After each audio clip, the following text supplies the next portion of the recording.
బీహార్ ఎన్నికల్లో ఎన్డీఏ కూటమి సత్తా చాటింది. ఎగ్జిట్ పోల్స్ అంచనాలను మించి భారీ విజయం సాధించింది. బీజేపీ, జేడీయూ మరోసారి తమ మ్యాజిక్ ని చూపించాయి. అయితే ఈ కూటమిలో ఇంకో పార్టీ విన్నింగ్ స్ట్రైక్ రేట్ ఇప్పుడు అంతటా చర్చనీయాంశంగా మారింది. అదే చిరాగ్ పాస్వాన్ ఎల్పీజీఆర్వీ పార్టీ. ఏపీలో జనసేన పార్టీ 100% స్ట్రైక్ రేట్ ని పోల్చుతూ చిరాగ్ పార్టీపై సోషల్ మీడియాలో ప్రశంసలు కురుస్తున్నాయి.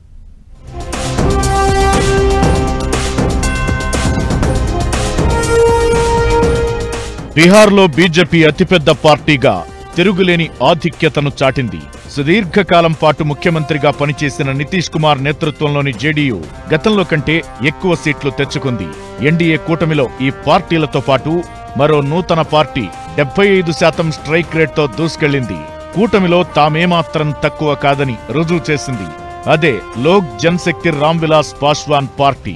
ఒకప్పుడు తండ్రిని, ఆయన నెలకొల్పిన పార్టీని కోల్పోయిన చిరాగ్ పాస్వాన్ ఇప్పుడు వరుసగా ఎన్నికల్లో సత్తా చాటారు. తండ్రి వారసత్వాన్ని నిలబెట్టారు.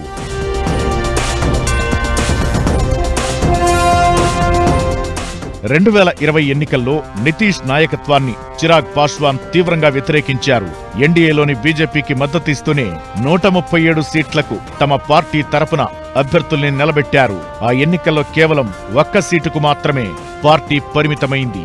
అయితే జేడీయూ ఓట్లకు గండి కొట్టడంలో చిరాగ్ సక్సెస్ అయ్యారు. దీంతో 2015లో 71 సీట్లు సాధించిన జేడీయూ 2020 ఎన్నికల్లో మాత్రం కేవలం 43 స్థానాలకే పరిమితమైంది. ఆ తరువాత బాబాయి పశుపతి కుమార్ పరాస్తో చిరాగ్కు విభేదాలు నెలకొన్నాయి. పార్టీ ఎంపీలు ప్లేటు ఫిరాయించారు.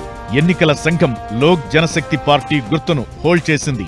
దీంతో 2021లో ఎల్జేపీ రామ్విలాస్ పేరుతో కొత్త పార్టీని నెలకొల్పారు చిరాగ్.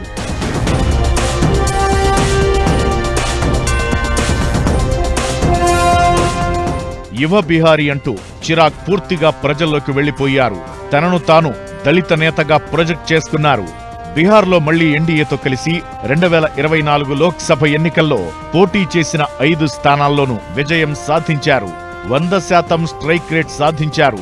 అంతేకాదు కేంద్ర ఫుడ్ ప్రాసెసింగ్ పరిశ్రమల శాఖ మంత్రిగా బాధ్యతలు చేపట్టారు.